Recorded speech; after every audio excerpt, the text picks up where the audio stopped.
Dismantle and assemble water circulating pump. Hello, मेरा नाम प्रीति है। मुझे आशा है कि आप सभी आज के सेशन के लिए उत्साहित होंगे। इस मॉड्यूल में हम वाटर सर्कुलेटिंग पंप को डिसमेंटल और असेंबल करना सीखेंगे।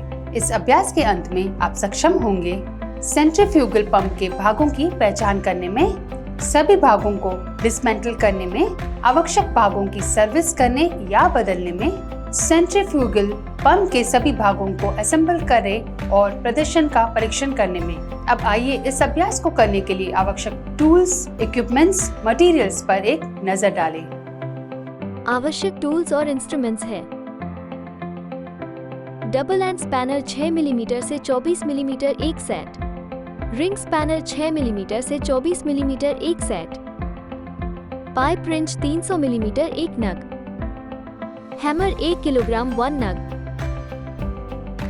3 लैग के साथ पुलर आवश्यक आकार 1 नग, मैलेट 1 नग। आवश्यक equipment: centrifugal pump horizontal split casing single suction 1 नग। आवश्यक material: kerosene 5 litre, brass brush flat 150 millimetre, banian cloth 50 centimetre, can oil आधा लीटर।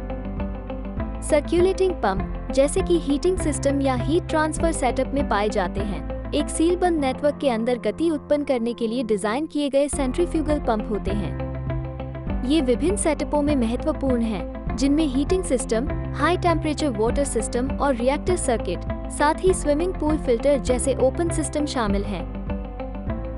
उनका डिजाइन आमतौर पर हाई फ्लूइड टेम्परेचर को संभालने और सिस्टम के अंदर पर्याप्त दबाव बनाए रखने के लिए तैयार किया गया है।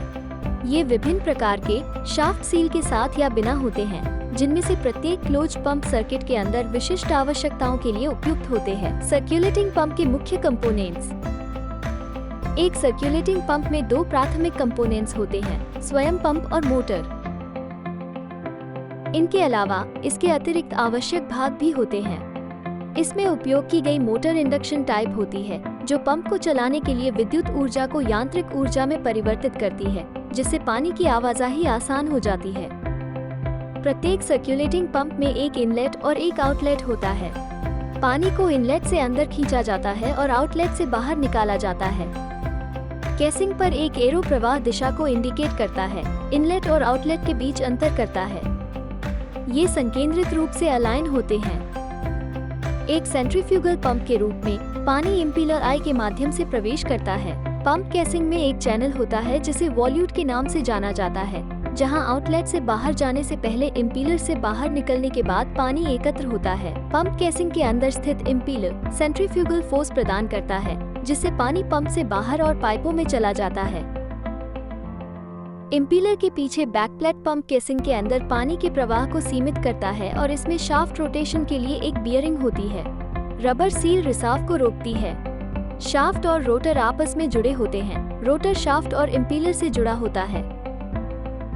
रोटर कैन में बंद रोटर पानी को मोटर के विद्युत सर्किट से संपर्क करने से रोकता है। इंडक्शन मोटर में स्टेटर में बंद कॉपर वायर कॉइल शामिल होते हैं। कॉइल के माध्यम से प्रवाहित होने वाली विद्युत एक रोटेटिंग इलेक्ट्रोमैग्नेटिक फील्ड बनाती है, जो रोटर को चलाती है। मोटर हाउसिंग इन कंपोनेंट्स की सुरक्षा करती है। इसके किनारे एक विद्युत टर्मिनल बॉक्स होता है, जिसमें स्पीड सेलेक्टर स्विच होता है।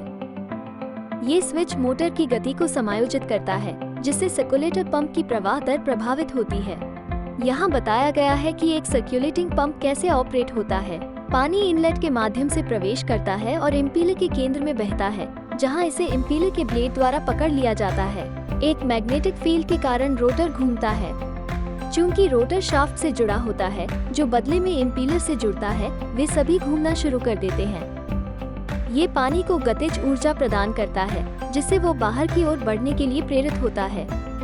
जैसे ही पानी इम्पीलर के किनारे तक पहुंचता है, इसका वेग काफी बढ़ जाता है। फिर यह वॉल्यूट में प्रवेश करता है और पंप केसिंग की दीवार से टकराता है, जिससे दबाव बनता है। प्रवाह दर इस प्रेशर लेवल से निर्धारित होती है।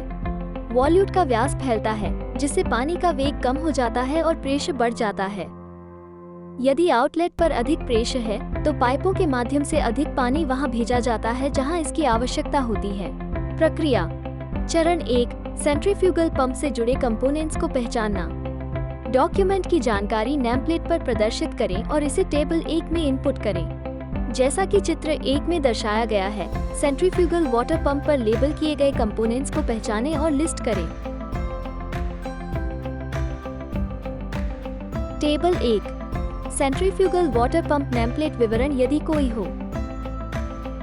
पंप मेक, मॉडल, क्षमता लीटर सेकंड में, कुल मीटर हेड, बिजली की खपत किलोवाट, सक्शन और डिलीवरी का आकार। चरण 2, सभी कंपोनेंट्स को डिसमेंटल करना। कपलन को ड्राइव से डिस्कनेक्ट और डिटैच करें। जैसा कि चित्र 1 में दिखाया गया है, पंप के स्प्लिट केसिंग को खोल दें। बेयरिंग कप को अपनी जगह पर रखने वाले बोल्ट को ढीला करें और फिर उन्हें हटा दें। रोटेटिंग असेंबली निकालें। शाफ्ट से सभी कंपोनेंट्स को अलग करें। इम्पीलर साइड को उस स्थान पर चिन्हित करके इंडिकेट करें जहां ये शाफ्ट ड्राइव से जुड़ता है। चरण 3, आवश्यकतानुसार कंपोनेंट्स का मेंटेनेंस या रिप्लेसमेंट करना। सभी डिसमेंटल किए गए कंपोनेंट्स को केरोसिन में डुबोएं। सफाई के लिए ब्रास ब्रश का उपयोग करके सभी भागों से किसी भी स्केल और जंग को हटा दें। गति की सहजता के लिए शाफ्ट का मूल्यांकन करें। यदि महत्वपूर्ण स्कोरिंग स्पष्ट हो तो शाफ्ट स्लीव्स को बदल दें। ड्राइव और नॉन ड्राइव बियरिंग दोनों को अच्छी तरह साफ करें और निरीक्षण करें। यदि आवश्यक हो तो नई बियरिंग लगाएं। किसी भी दरार के लिए इम्पीलर का निरीक्षण करें। यदि आवश्यक समझे तो नया लगाएं। स्कोरिंग के लिए अन्य सभी कंपोनेंट्स का निरीक्षण करें और तदनुसार उनकी मरम्मत करें या उन्हें बदलें।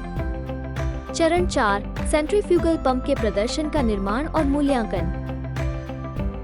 सभी कंपोनेंट्स को एक साफ कपड़े से साफ करें। सभी भागों पर ऑयल की एक पतली परत लगाएं और असेंबली के साथ आगे बढ़ें। संकेतानुसार इम्पीलर को सही दिशा में लगाएं। जहां आवश्यक हो गैस्केट का उपयोग करके सभी कंपोनेंट्स को सुरक्षित रूप से अटैच करें। बियरिंग्स को लुब्रिकेट करें और उन्हें शाफ्ट से चिपका दें। रोटेटिंग असेंबली को केसिंग से जोड़ें, ये सुनिश्चित करते हुए कि बॉटम और टॉप केसिंग के बीच सही गैस्केट की उचित मोटाई रखी गई है। सभी बोल्ट सुरक्षित करें और ग्लैंड को आवश्यक आकार और मात्रा में ग्लैंड रोप से पैक करें। शाफ्ट के सुचारू रोटेशन को वेरीफाई करें। कपलिंग और वायरिंग को मोटर से कनेक्ट करें। सक्शन और डिलीवरी वाल्व खोलें। पंप ऑपरेट करें और पानी के प्रेशर और प्रवाह दर का आकलन करें। इससे हमें वाटर सर्कुलेटिंग पंपों के प्रदर्शन का आकलन करने में मदद मिलेगी।